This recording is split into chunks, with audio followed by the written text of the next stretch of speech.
Hemos sido tolerantes hasta excesos criticados, pero todo tiene un límite y no podemos permitir ya que se siga quebrantando irremisiblemente el orden jurídico como a los ojos de todo mundo ha venido sucediendo.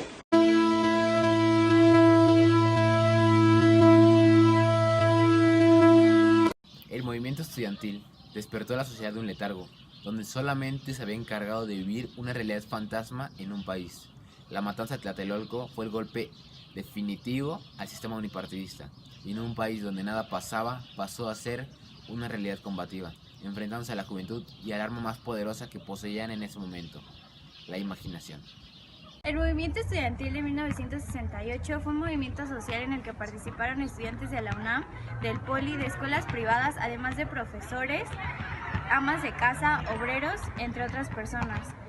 Se llevó a cabo el 2 de octubre de 1968 en la Ciudad de México, en la Plaza de las Tres Culturas de Tlatelolco. Este movimiento fue brutalmente terminado por el gobierno y terminaron muchos estudiantes y al igual de obreros, amas de casa con su fallecimiento. El 1 de octubre de 1966, ciudadanos y estudiantes de Morelia se reunieron para una manifestación por la subida de los precios del transporte público.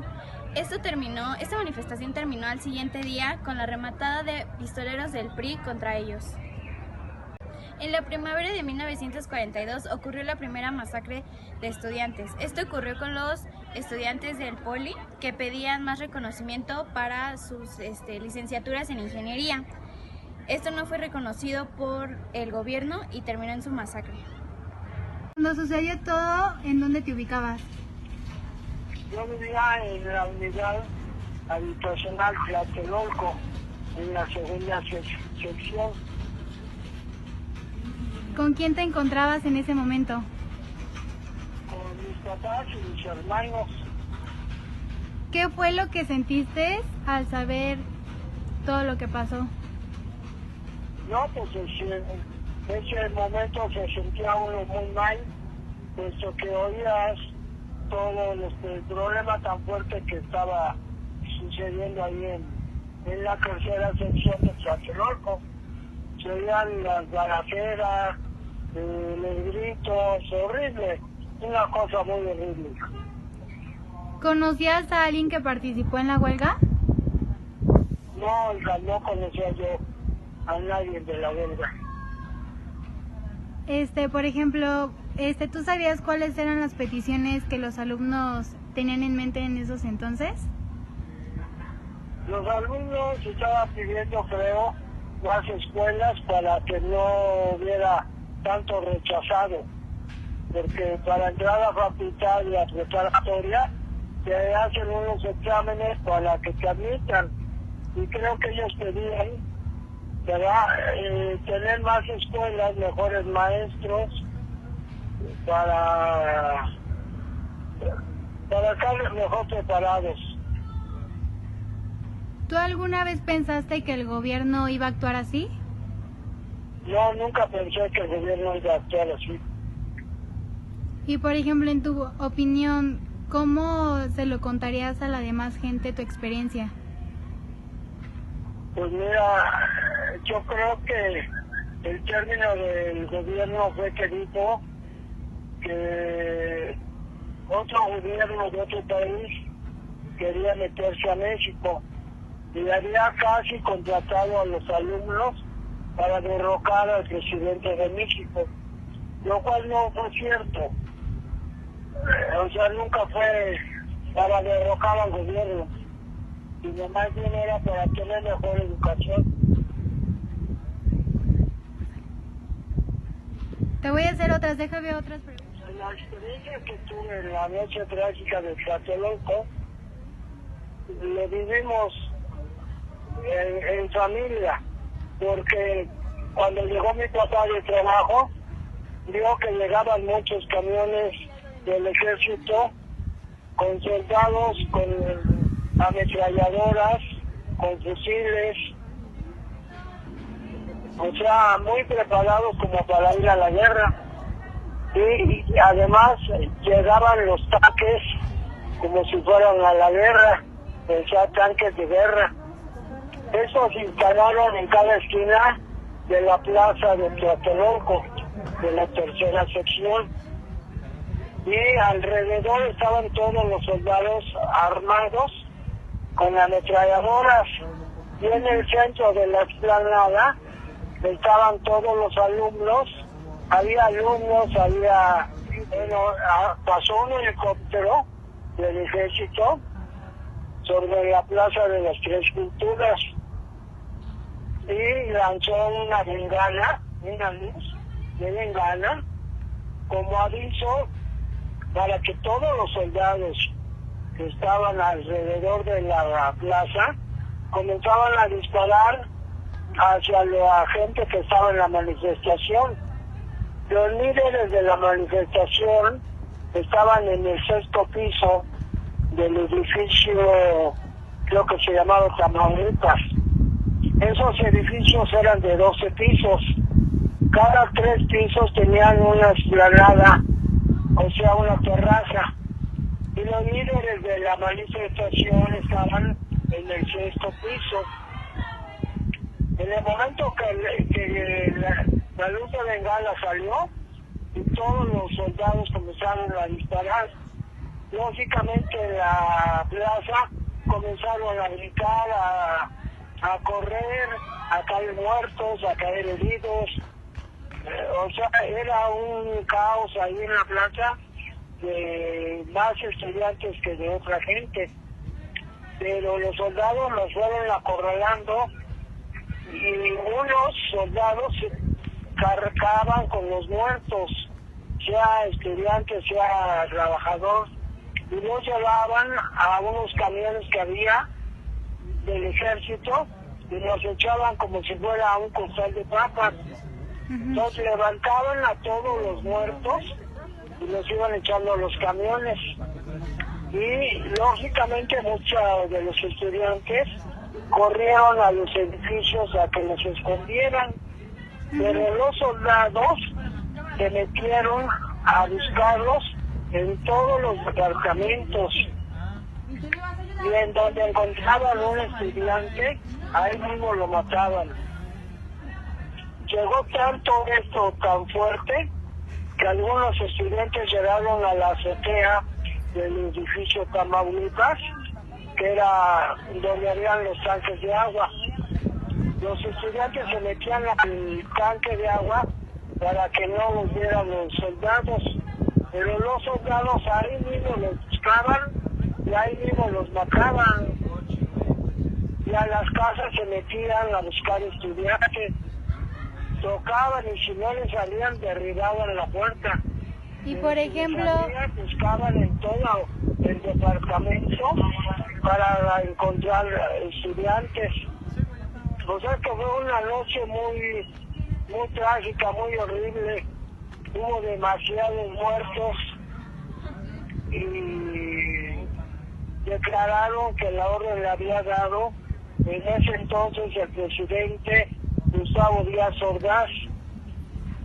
Y uno sabe que no es cierto, no dio la orden él, la dio el secretario de gobierno de gobernación, que en ese entonces era el señor, espérame un segundo, ahorita te digo, que Luis Echeverría Álvarez, ese fue el que dio la orden de matar a los estudiantes.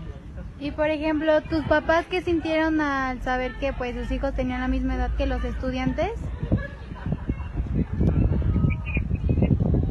No.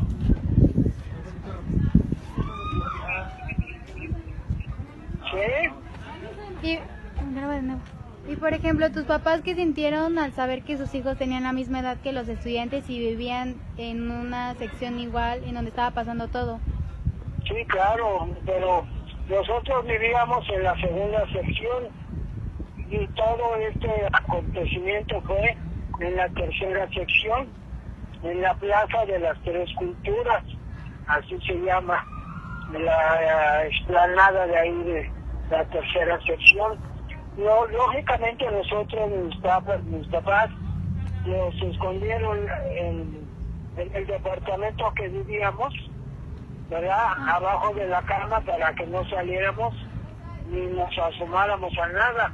Oíamos el correr de los soldados que iban correteando a alumnos, a maestros, a profesores, a trabajadores.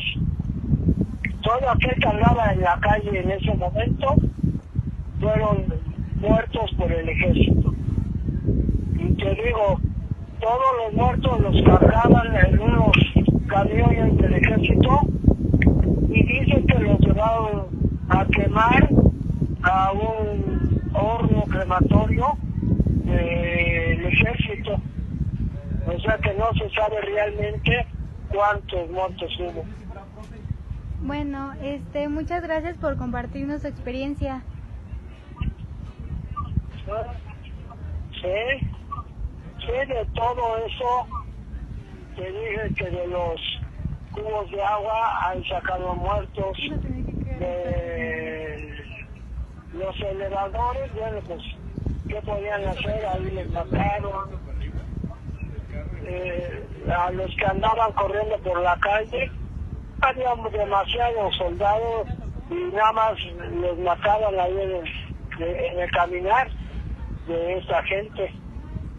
Hubo demasiado muerto. Un año después, en 1969, la gente que tuvo un muerto ahí en la explanada llevó una veladora y es una explanada de más o menos de unos 30 metros por 30 metros y se llenó de veladoras.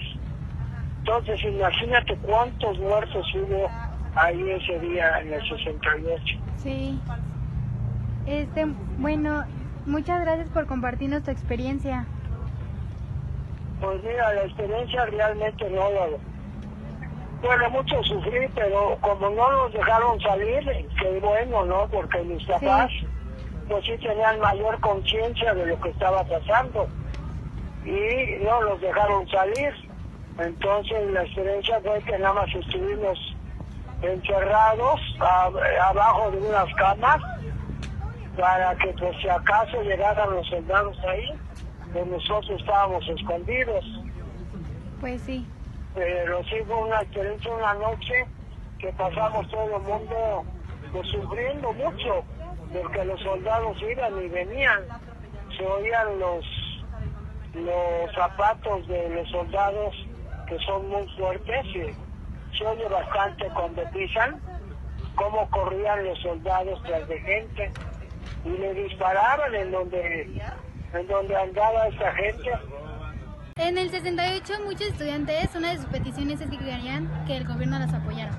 Otra petición fue la desaparición del cuerpo de granaderos y la derogación del artículo 145. ¿Querían que sus establecimientos fueran mejores?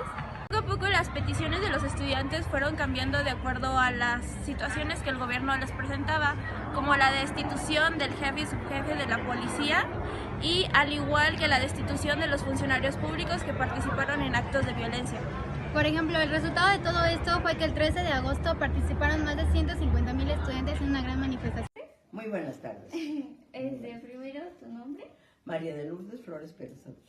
Esto va a ser una entrevista acerca sobre lo que pasó, el 2 de octubre del 68. Entonces, la primera pregunta es, ¿cuántos años tenías cuando sucedió? 24 e iba a cumplir 25. ¿Eres estudiante? ¿Ya trabajabas? Yo sí, trabajaba y ya había estudiado. Ok, acerca de lo que pasó en el 68, ¿sufriste algo de las revueltas antes de los estudiantes? O sea, antes del evento del 2 de octubre. Sí, ya había habido manifestaciones, pero no con la intención que después el gobierno le dio. ¿Verdad? Ya estábamos esperando los festejos de las Olimpiadas del 68.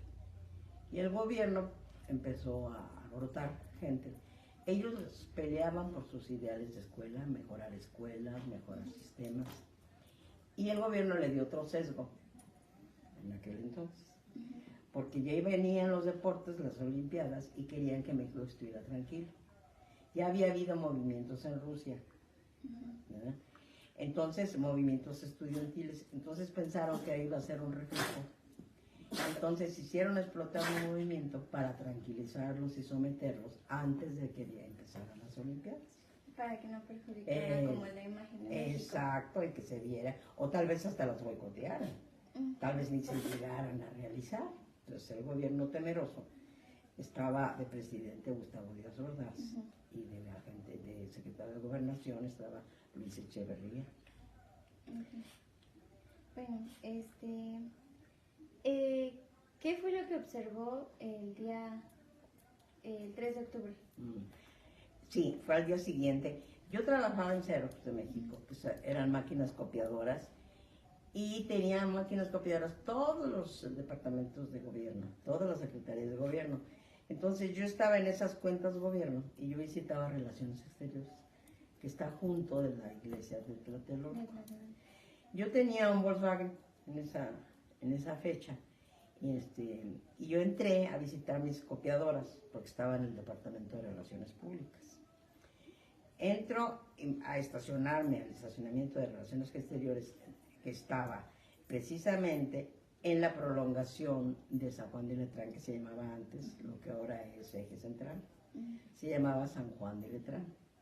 Después de San Juan de Letrán se llamaba Aquiles Cerdán, tenía varios nombres. Luego Santa María la Redonda y cosas. Y ya enfrente de Tlatelolco, en la esquina, con la avenida, ¿cómo se llama? Entre Manuel González y Nonualco, estaba Relaciones Exteriores en la mera esquina, ¿verdad?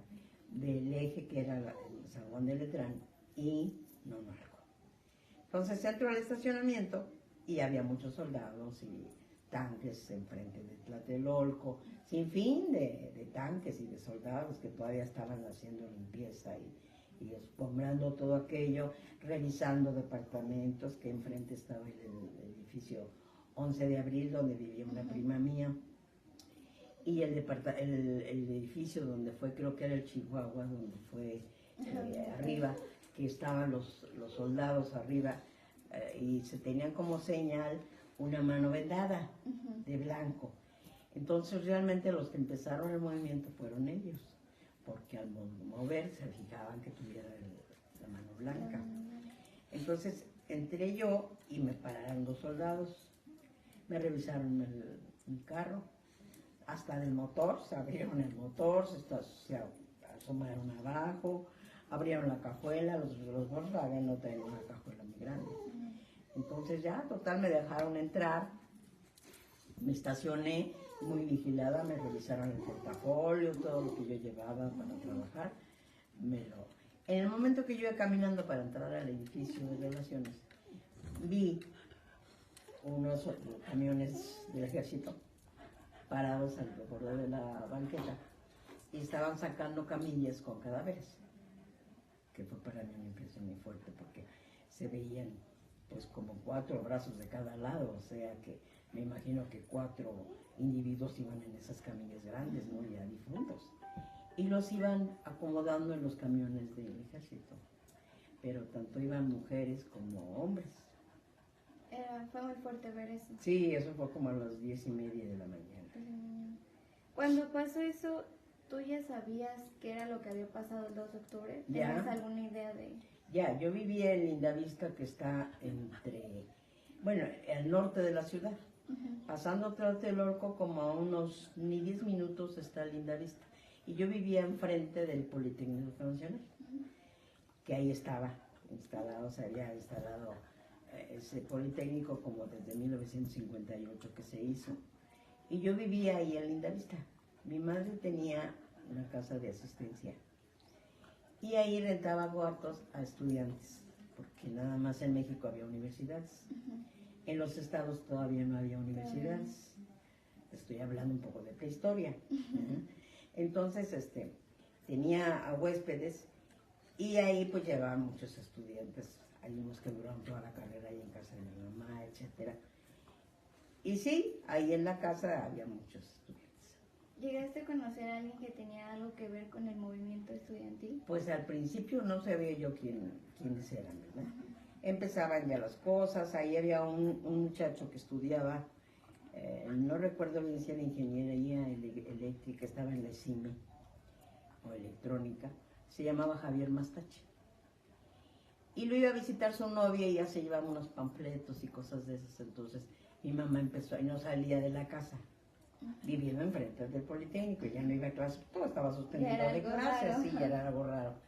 Entonces mi mamá le preguntó y le dijo, y le encontró folletos, así que él hacía los panfletos para que ella fuera a la imprenta a hacerlos, la propaganda. Y pues mi mamá le pidió que se fuera porque pues mi mamá tiene que proteger a su familia, que éramos sus hijos y ella. Y demás a los demás muchachos que no tenían nada que ver, ¿verdad? Entonces sí, pues Javier le agradeció todo y se fue. Dije, mamá, a la hora que usted guste irse, porque no quiero que usted nos comprometa. No hay problemas. Ajá. Y como andaban en búsqueda de todo, pero pues en lo más cercano van, ¿verdad? Entonces sí que se cambió de casa, pero sí hubo esa persona que estuvo ahí en la casa. ¿Pensaste en algún momento que el gobierno sí era capaz de hacer semejante matanza? Claro, claro. Siempre los gobiernos son los que ocasionan las cosas. Y perdóname, yo soy muy clara y liberal y no soy tonta, ¿verdad? Entonces, claro que yo sé que los gobiernos son los que pégame. Les dicen inclusive a los periodistas cuando quieren que los ataquen, dicen pégame tantito para que el pueblo crea que me están poniendo márgenes, ¿verdad? Límites. Pero en realidad sabemos que tenemos, decía un escritor, no recuerdo el nombre, a ver si me sale, no me acuerdo, decía que México tenía el totalitarismo perfecto. O sea, que creían que éramos muy libres y muy... Pero realmente no, éramos un gobierno totalitarista, y sí es cierto. Ya había habido, digamos, marchas de los estudiantes. Yo como estudiaba, trabajaba también todavía en esa época, a veces las marchas de los estudiantes, una vez por el casco de Santo Tomás, Melchor Ocampo estaba en unas terrazas arriba, o sea, había una avenida abajo y una arriba. Y había unas terrazas de jardines. Y a uno de la manifestación que venía del casco de Santo Tomás, que estaba ahí a la vuelta en San Cosme, veníamos una amiga y yo en mi coche y nos alzaron el coche con todo el coche hasta el tercer piso de la subidita de escaleras, hasta el tercer nivelito. Entonces, pues no nos hicieron nada porque se dieron cuenta que éramos estudiantes. Ellos iban en una marcha. Entonces, nos dejaron ahí y yo como pude, bajé esas escaleras para poder seguir mi camino. Entonces sí, vi muchas marchas, inclusive después del 68 siguieron dándose marchas en recuerdo del movimiento del 68. ¿Cuál fue tu postura ante lo del 68? Pues yo era tranquila, ¿verdad? De pensamiento no, de pensamiento siempre uno es liberal, si es que lo es, o conservador. Yo no, yo siempre veía injusticias y demás, y pues no estoy de acuerdo con ellas, inclusive hasta la fecha de la que tengo. Veo que hay muchas injusticias y mientras más vivo, más veo. No se ha mejorado nada, según mi juicio, y no sé en qué vayan a parar estas mesas. ¿Recuerda algo de lo que dijeron como los medios de comunicación acerca del 68? Tuvieron que tratar de sofocar un poco eso. Desde luego no admitieron que el gobierno se mencionó, pero no lo admitieron porque el gobierno nunca lo admitió. Echeverría aceptó la responsabilidad, pero el presidente Díaz Ordaz no se lo permitió. Entonces él salió en la televisión diciendo que él se consideraba como presidente de la República el responsable de los actos ocurridos el 2 de octubre. O sea que él tomó la responsabilidad total por ser presidente de la República. Mucho se mencionó que había sido cosa de Echeverría, pero pues ahí nada se mueve sin la voluntad de todos, ahí el consenso, ¿no? Entonces pues solamente los que estuvieron en esas juntas y demás. A uno no le queda más que aceptar lo que ve y lo que piensa. ¿Por qué cree que el gobierno tomó esa decisión? Pues porque si no se hubiera alborotado más el país.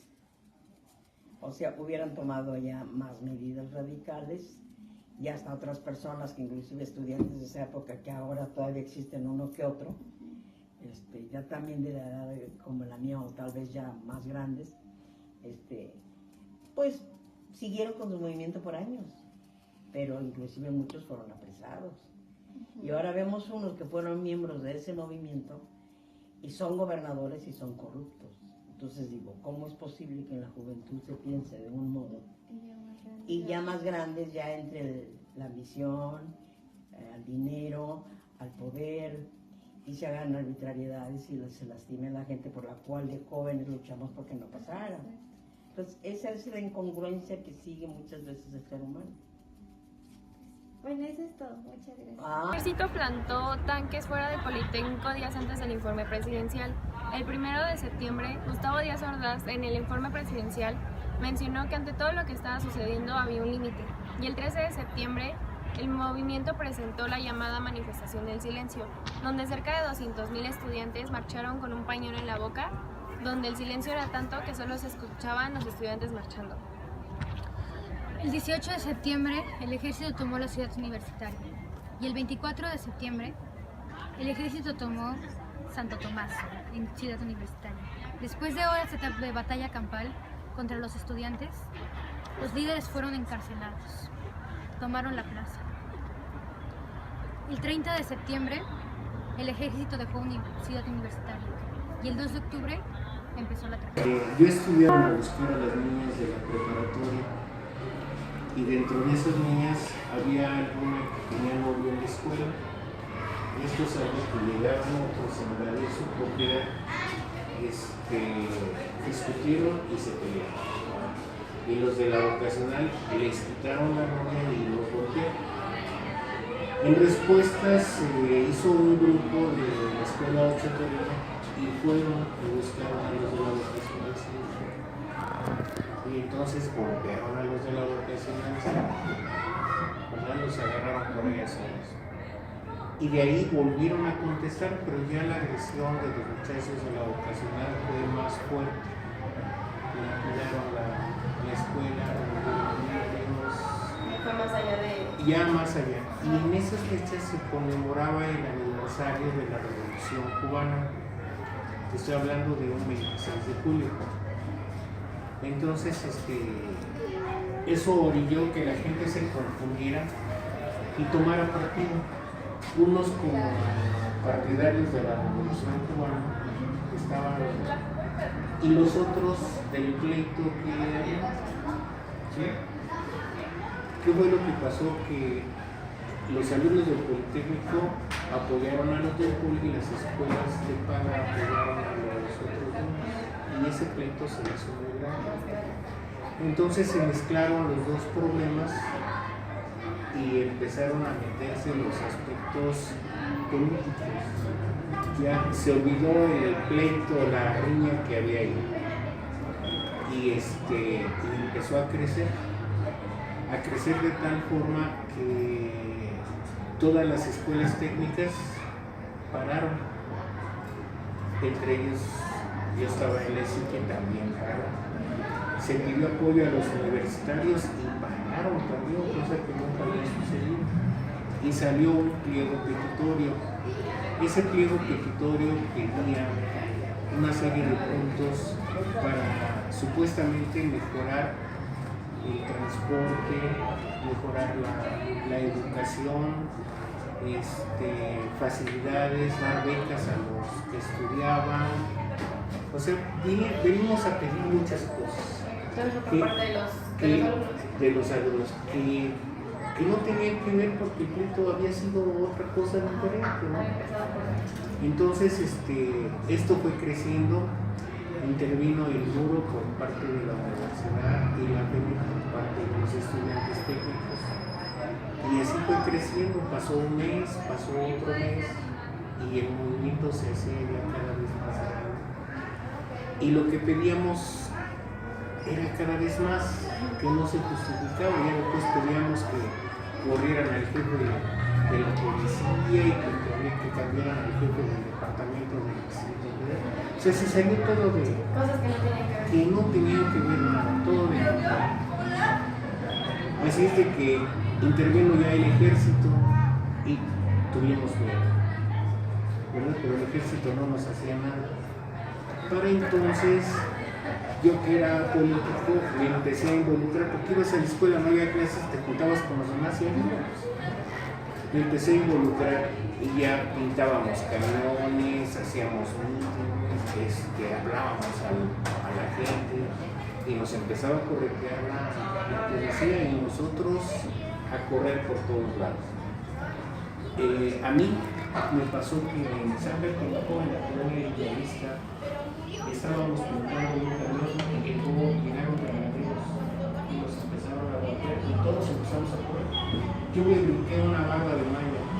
Nunca vi una puerta que estaba más adelante, ni manché de la y te escondes un buen rato.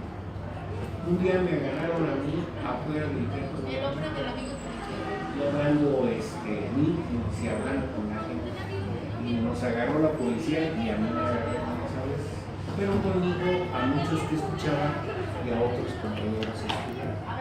Entonces nosotros sabíamos que estando en la delegación, como son unos chicos más años, te dejaban ir siempre cuando no fueras estudiante. Entonces a mí me agarraron y ese día me tenían que iniciar para que en el momento que me identificaran, pues yo pasé, era de los que estaban. Entonces hacíamos trampas y así fue. Pasaban los camiones de soldados y nosotros nos toreábamos.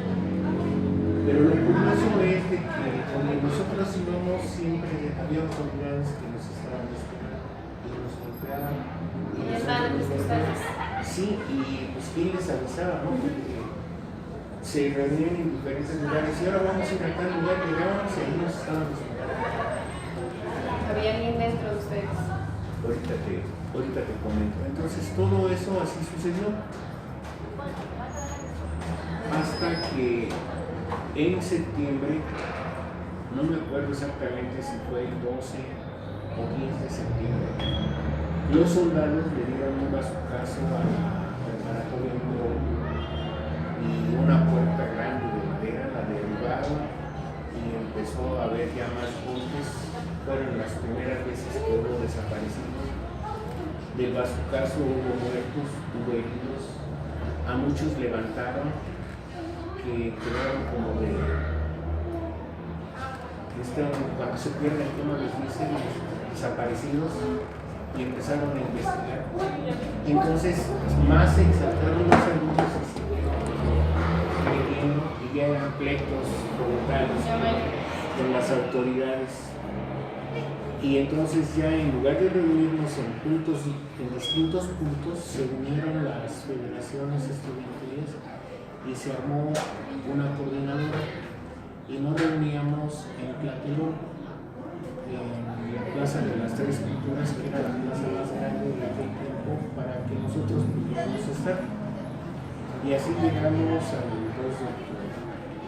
El 2 de octubre ya andaba ahí repartiendo volantes a los condominios, a los alumnos, a gente que pasaba. Y de repente pasó un helicóptero, ¿verdad? Y llamó la atención porque eso nunca sucedía. Y después de que pasó el helicóptero empezaron a escucharse disparos. Y nos espantamos, veíamos que había disparos de parte del público, de parte de los edificios y sobre todo de los soldados que ya venían y ellos cortaban cartuchos y disparaban. Entonces todos los que estábamos en la plaza empezamos a correr en diferentes formas. Ciudad Tlatelolco es una unidad habitacional muy grande. Han de tener como 100,000 habitantes en aquel tiempo. Todos corríamos y tratábamos de meternos a los edificios y cuando nos abrían, la gente nos decía que ya no entraba. ¿Qué sucedía? Que ya ellos tenían dentro de su casa a otros alumnos, a otros estudiantes, y tú te metías y te salías, ya no tenías en dónde esconder y salíamos corriendo. A medida que corríamos, nos seguían los soldados, se tiraban los de adelante. No sabíamos si estaban heridos o qué pasaba, se tiraban y nosotros nos tirábamos también. Y de repente se empezaban a parar los de atrás porque los soldados ya venían y pasábamos sobre los que estaban algunos acostados. Una virtuosidad muy fea. En los recodos había muchos cuerpos en el suelo, había mucha sangre, y en los recodos de los edificios había niñas, no se acostumbraban los pantalones, eran faldas o vestidos, niñas con los vestidos en la cara espantadas de lo que estaba sucediendo. Ya no intervenían, pero estaban espantadas. ¿Qué les pasó? No sabía. Pero había muchos cuerpos. Y nosotros seguimos corriendo, es decir, nosotros los que nos armamos de valor que andábamos corriendo por todos lados. Y yo de la Plaza de las Tres Culturas corrí hacia la calzada de Guadalupe, donde está la Gloria. Y ahí llegamos y ahí pasaba un tranvía, pues quemamos un tranvía. Todos los que íbamos ahí quemamos un tranvía. Pues hasta allá nos va a seguir la policía, nos va a seguir los soldados, todo lo que tú quieras.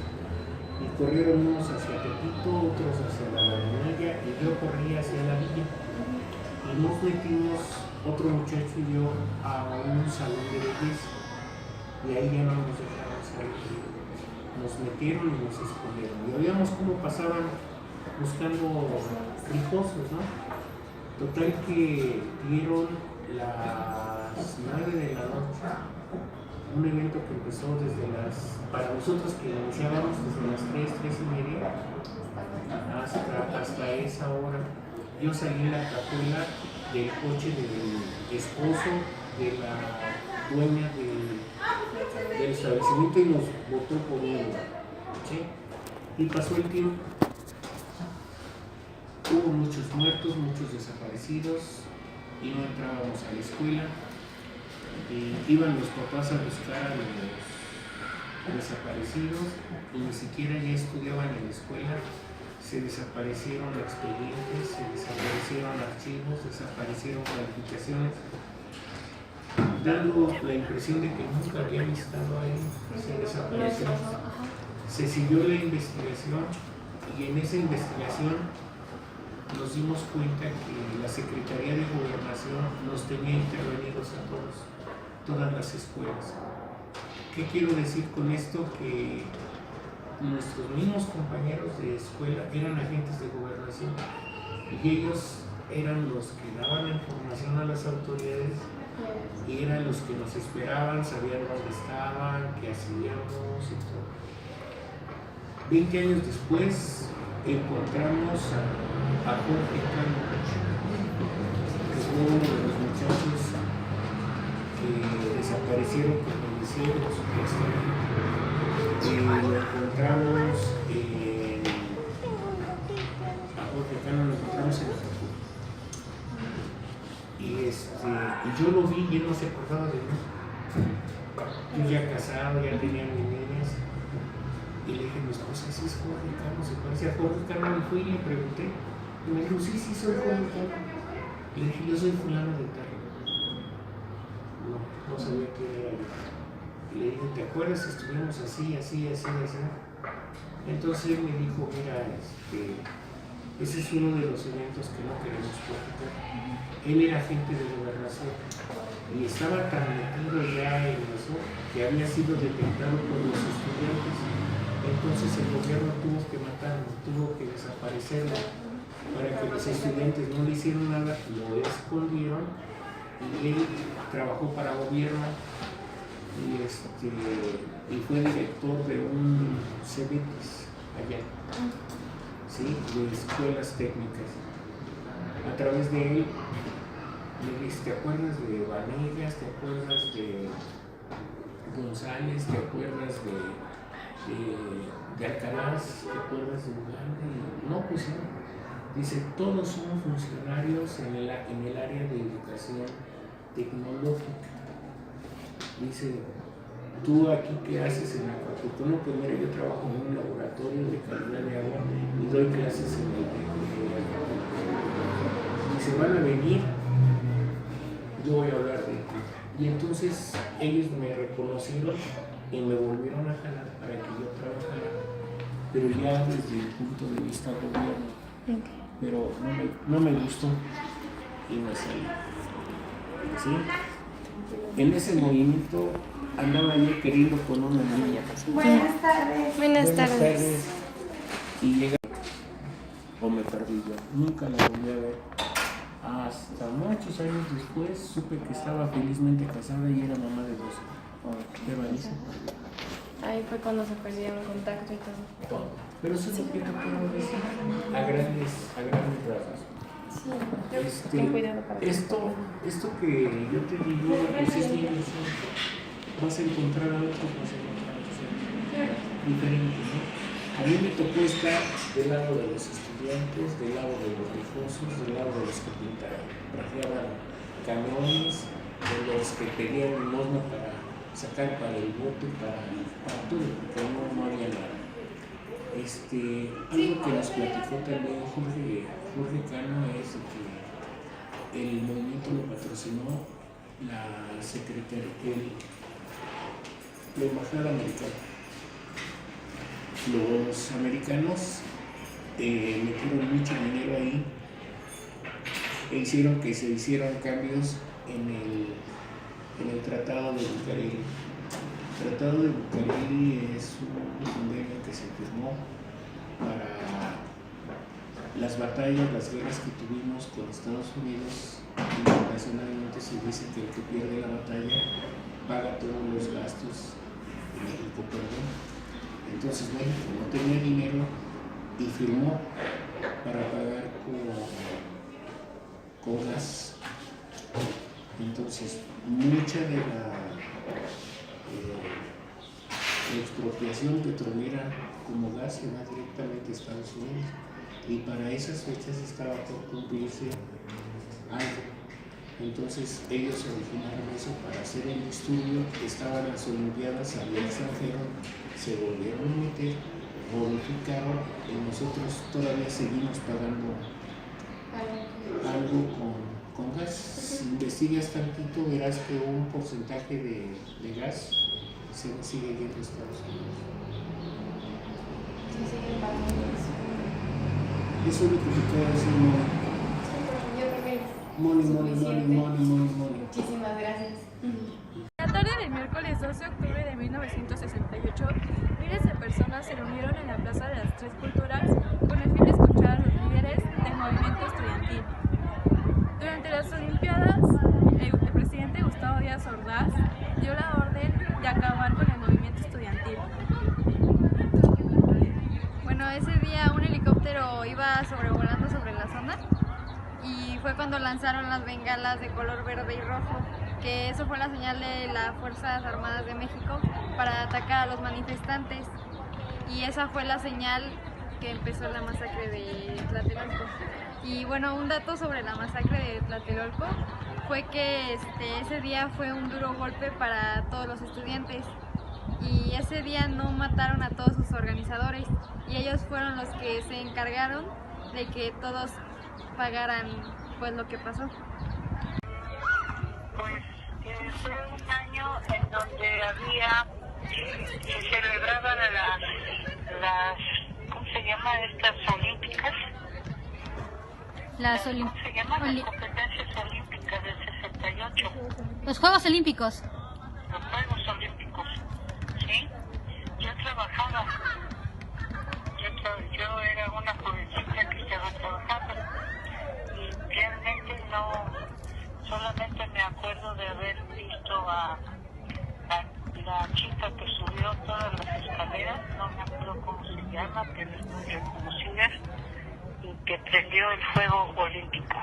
Oh. Y después se juntó con un evento trágico para tratar de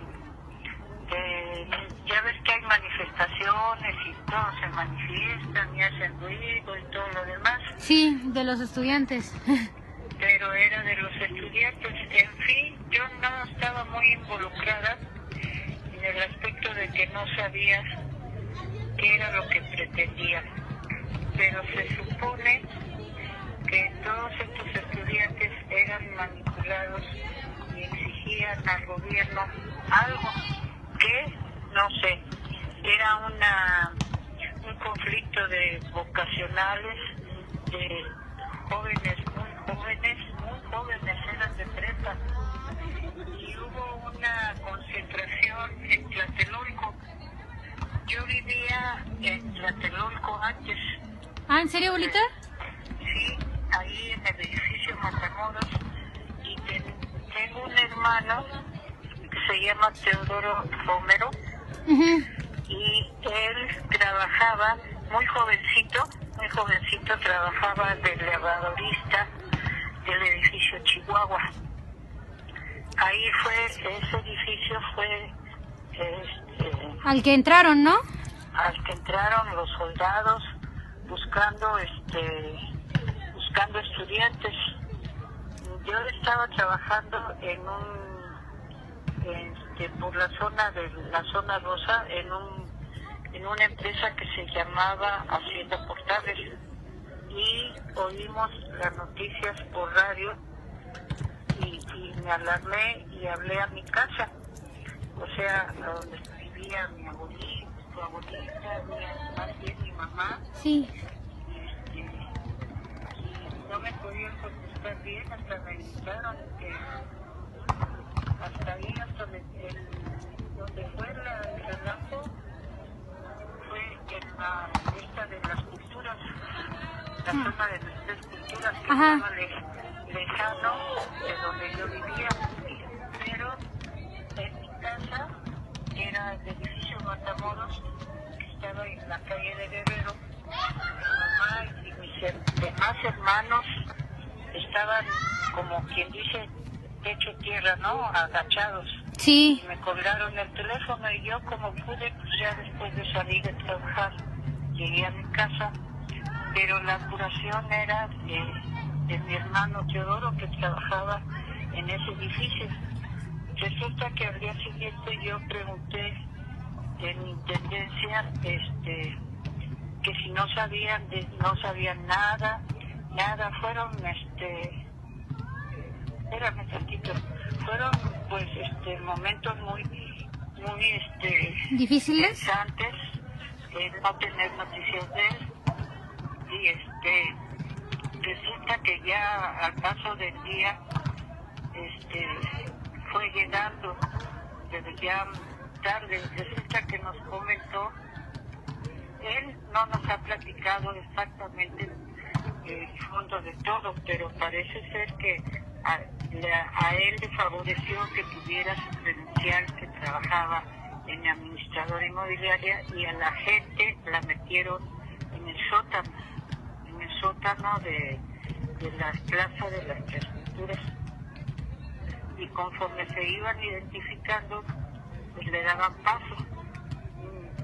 Él no te platica porque parece, más bien hubo muertos, hubo estudiantes que por órdenes el presidente Díaz Ordaz, no se sabe si fue él o fue Echeverría pero fueron los dos, quien dio la orden de mandar al ejército a aplacar la manifestación, pero no la aplacaron de forma tranquila, sino que más bien fue a balazos. Sí. Llegaron tanques y pues sí, los ametrallaron y murieron muchas personas. ¿Cuántos años tenías tú, abuelita? Como entre 18, de 19 a 20. Oh. Yo trabajaba. Sí, ya después, 2 años después nació mi papá, ¿verdad? ¿Perdón? 2 años después nació mi papá, ¿verdad? 2 o 3 años, te digo que estaba yo muy jovencito, también tenía como 19 años. Sí. No, él nació 23, yo tenía 22 o 23 años. ¿Y qué pasó los siguientes días, abuelita? Pues fueron tensos, empezaban las noticias, en ese entonces se acallaba mucho a la prensa, hay documentales y hicieron una película ya escarbando un poco más que se llama Cielo Rojo, y esa habría que verla para buscarle, pero sí, el ejército entraba al edificio afectado en todos sus momentos fue el edificio Chihuahua.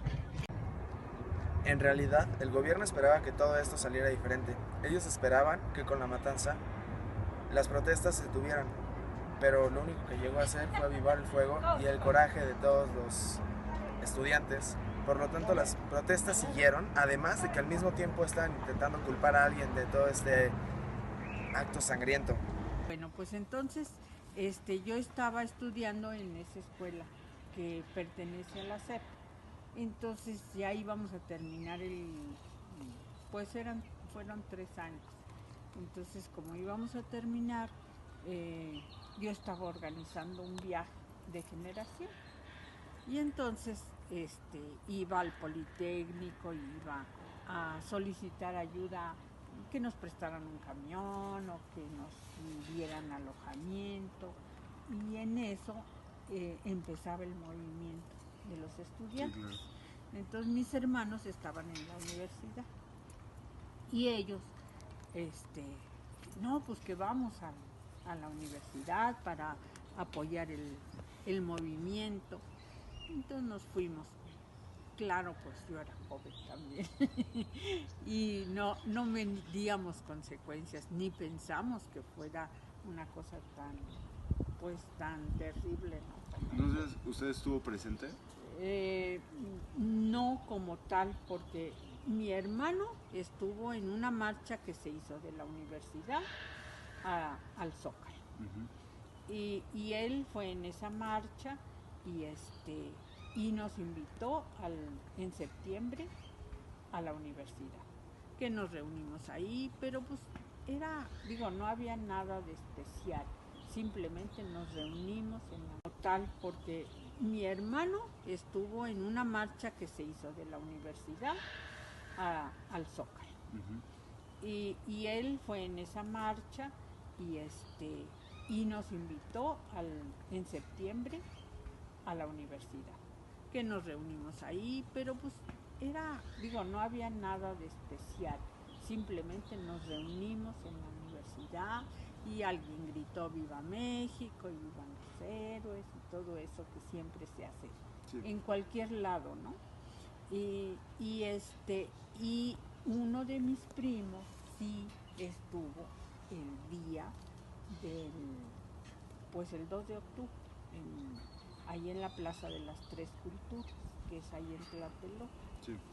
Entonces, él sí estuvo ahí y claro que cuando empezó a ver que había los granaderos y todo eso, pues él se espantó mucho y se echó a correr y se fue. No le pasó nada, gracias a Dios, pero él sí estuvo en ese momento.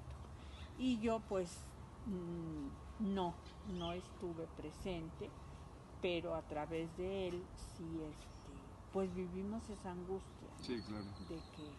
de que se había ido, y me decía mi tía, y es que Chucho ya se fue a Tlatelolco, y cuando se empezó a oír pues todo el rumor, me decía mi tía, y es que Chucho ya se fue a Tlatelolco, y cuando se empezó a oír pues todo el rumor de que fueron los granaderos y están matando a todos, y pues fue una angustia muy fuerte.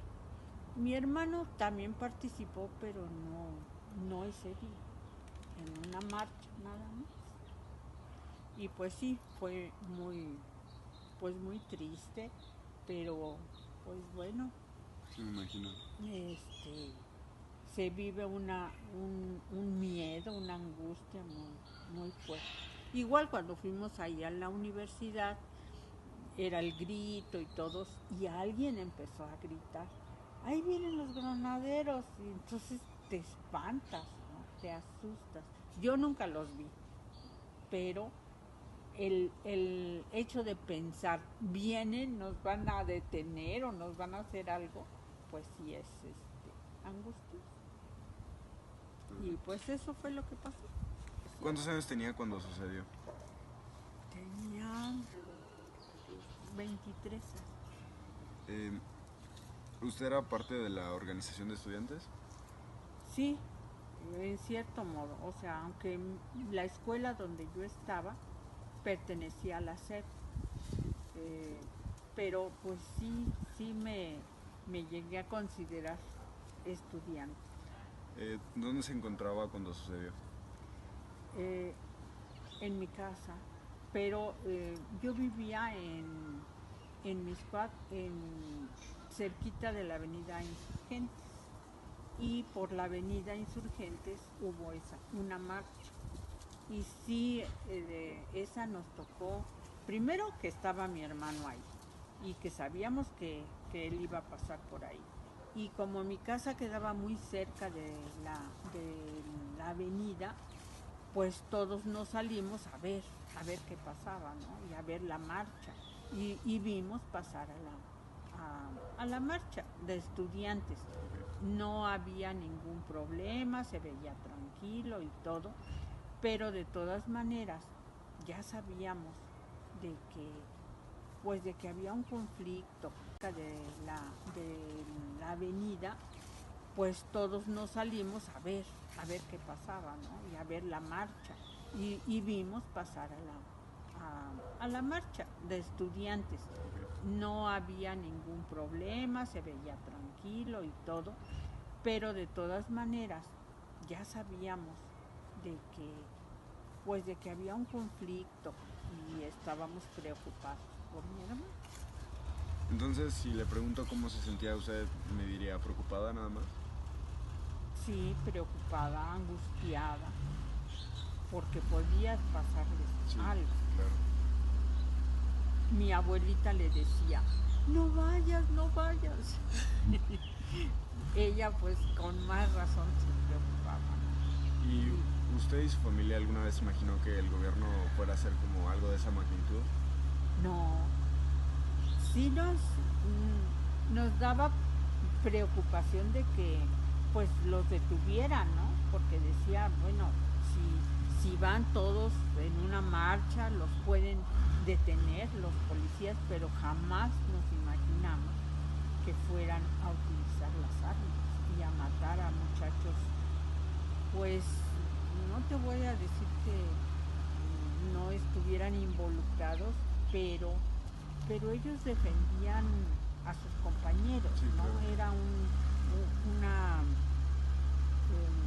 una de yo estoy contigo, yo te apoyo, somos compañeros, somos del mismo equipo, y jamás imaginamos que fueran a matar. Eso sí fue muy triste. Sí, fue algo triste. Pues, muchas gracias, es todo. ¿Por qué? Muchas gracias. Por su tiempo y por recibirnos aquí en su casa, qué amable. Cuando guste. ¿Sabe más o menos la experiencia de su primo? Pues sí, que estuvo angustiado, que a la hora de escuchar los balazos, él se echó a correr, y pues sí, se espantó mucho, se asustó, y pues todos en la familia nos asustamos de saber que él estaba ahí. Mi nombre es Gloria Guerrero Villanueva, y pues me da mucho gusto haber platicado con ustedes. Muchas gracias. Pues como que volvimos a recordar un poquito ese tiempo, ¿no? Y gracias a Dios no tenemos nada que lamentar, y mi familiar salió ileso, entonces, pero sí es una preocupación muy grande y que le da a uno mucho miedo. El 2 de octubre de 1968 fue la matanza de Tlatelolco en la Ciudad de México. Hay dos posturas sobre esto. Una es la de los estudiantes, que gritaban: quiero dejar un México mejor, viva México y viva la universidad y viva el movimiento de estudiantes. Obviamente los que están de su lado dijeron que eran jóvenes, que estaban luchando por dejar un México mejor, y es una de las posturas, que estuvo pésimo lo que hizo el gobierno. Otra postura es del lado del gobierno, que estos jóvenes estaban haciendo demasiado alboroto, entonces tenían que pararlos. Ya lo habían intentado pacíficamente, ya lo habían intentado con agresión, pero no matanzas. Y el gobierno ya estaba harto porque venían los Juegos Olímpicos a México. Y México se tenía que ver en perfectas condiciones para dar una buena imagen a los demás países. Entonces, Díaz Ordaz, la única forma en la que supo cómo parar a estos jóvenes fue con la matanza. Y fue algo demasiado violento, algo llevado a otro nivel, pero no vio de otra manera más que de esa manera como para los jóvenes. Buenas tardes, señor Carlos. Buenas tardes, Rubén.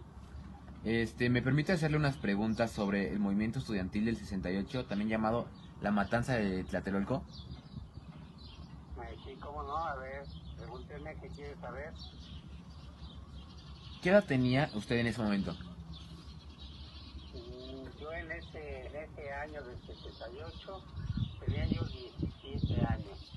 Estaba estudiando la escuela normal en la ciudad de Chalco, Estado de México. Ok. ¿Usted por qué piensa que el movimiento empezó o se desató? Pues por lo que yo estoy enterado, este movimiento empezó con problemas entre los escuelas preparatorias. Entre ellos empezó el movimiento empezaron a pelearse. Entonces el gobierno, para ponerle una alta a esa situación, los mandó a golpear. Entonces ellos se molestaron y al enterarse las demás escuelas, las universidades, el Politécnico, todos empezaron a unir, empezaron a manifestarse en Ciudad Universitaria, pero hasta ahí llegó el ejército a agredirlos. Entonces ya cada vez el movimiento estudiantil se hizo más grande hasta que optaron por hacer una manifestación muy tumultuosa el día 2 de octubre en Tlatelolco, en un lugar llamado la Plaza de las Tres Culturas. Ok, usted sabe... No querían... Sí, perdón. Lo que no pensaron los estudiantes es que el presidente, que en ese entonces era Díaz Ordaz, les iba a mandar el ejército para reprimirlos y ya con la orden de dispararles y de matarles para ponerles un escarmiento, porque ya las Olimpiadas se acercaban y él lo que quería es que hubiera orden. Y es que él cada vez se molestaba tanto porque los estudiantes, siempre que se manifestaban, le gritaban insultos al presidente, le decían chango, trompudo, porque la verdad este presidente estaba muy trompudo. Entonces todas esas situaciones fueron haciendo que el presidente se molestara. Y cuando se entera que iba a haber esa manifestación el 2 de octubre en Tlatelolco, entonces le mandó el ejército, lo rodeó, porque únicamente había ahí tres lugares por donde salir. Entonces el ejército le mandó para unos francotiradores en los edificios altos que hay ahí en Tlatelolco, le mandó unos francotiradores para que empezaran a dispararle. Y después el presidente de la República dijo que eran los estudiantes los que eran los francotiradores y que le habían disparado al ejército. Pero ahí todo el mundo se dio cuenta que los estudiantes nunca portaban armas ni nada. Entonces quiere decir que el gobierno ya lo tenía planeado, esta reprimenda en contra de los estudiantes. El ejército los acorraló y empezó a disparar con metralletas. Los helicópteros por ahí volaban arriba para ver todo ese movimiento que hacían. La gente que estuvo ahí presente, maestros, padres de familia y gente que estaba ahí, que todavía que se salvó, narra que hubo miles de muertos. El gobierno solamente dijo que hubo 29 o 30 muertos, pero no, la gente que estaba ahí viendo se dio cuenta que eran miles de muertos, que incluso los subían con unas palas mecánicas a los camiones del ejército y se los llevaban. Dicen que unos que los iban a tirar a fosas comunes, otros dicen que se los llevaban al mar, a echarlos al mar, como eran tantos cuerpos, otros dicen que los quemaban, pero la verdad, esa fue una masacre que yo creo que no se ha visto muy poco en el mundo, ¿eh? Este presidente, pues yo creo que sí debió de haberlo castigado, pero a los 11 años murió, pero sí se quedó con esa mala imagen de que mandó a matar a los estudiantes. El jefe de gobierno que encabezó esa masacre era Luis Echeverría Álvarez, que después fue presidente también de la República. Pero la verdad fue una situación muy triste, que todavía gente que vivió está esperando saber de sus hijos, de su familia, y hubo miles de desaparecidos. Así que la verdad fue una situación muy triste, muy lamentable, y pues la verdad no sé por qué tomaron esa decisión, ¿eh? Muchísimas gracias. Por último, una última pregunta. ¿Usted tenía algún amigo o familiar estudiando en algunas escuelas? Pues tenía algunos conocidos, pero la verdad no estuvieron ese día en ese meeting, porque como iban de aquí, de la provincia para allá, entonces ellos lo que hacían todos estos movimientos, procuraban evitarlos, pero sí estaban enterados de todos esos movimientos que hacían. Entonces ellos pues no estuvieron ahí presentes, pero sí me platicaban toda la situación tan desagradable que vivieron. Ok, muchísimas gracias, señor Carlos. Yo creo que va a ser todo. Muchísimas gracias por lo que nos comentó, los que nos contó, lo que escuchó. Y pues sería todo. Muchas gracias. Pues sí, estoy a la orden. Ya en caso de que quieran saber algo más, tendré que darle una refrescadita a mi memoria, porque la verdad son situaciones que no se olvidan. Sí, gracias, con mucho gusto. Que va a España un mexicano limpio, que no tiene las manos manchadas de sangre. Pero de lo que estoy más orgulloso de esos 6 años es del año de 1968, porque me permitió servir y salvar al país. Les guste o no les guste, con algo más que horas de trabajo burocrático, poniéndolo todo: vida, integridad física, horas, peligros, la vida de mi familia, mi honor, el paso de mi nombre a la historia. Todo se puso en la balanza. Afortunadamente salimos adelante. Y si no ha sido por eso, usted no tendría la oportunidad, muchachito, de estar aquí preguntando. No estoy de acuerdo con usted en que hay un país antes de Tlatelolco y otro país después de Tlatelolco. Para mí México es México antes y después de Tlatelolco. Ese es un incidente penoso en la vida de un pueblo.